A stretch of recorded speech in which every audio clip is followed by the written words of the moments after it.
So somebody sent me this Surface Pro for repair. Unfortunately, I couldn't fix it, so we're doing data recovery right. I have the drive connected here, but the problem is these drives are BitLocked with TP.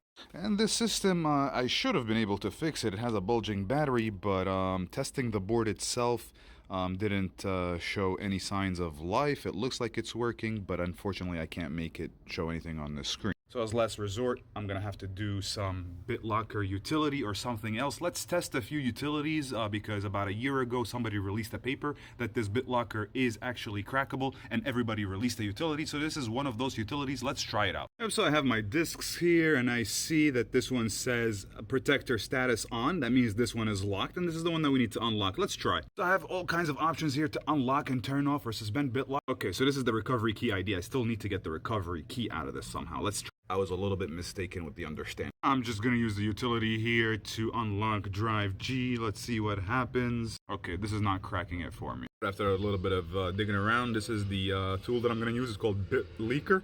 And yeah, first I need a Ubuntu desktop. I'm gonna go for the older version here, 1804B. Alright, so I just started the Ubuntu Live system, and I'm installing some packages here. Let's see what happens.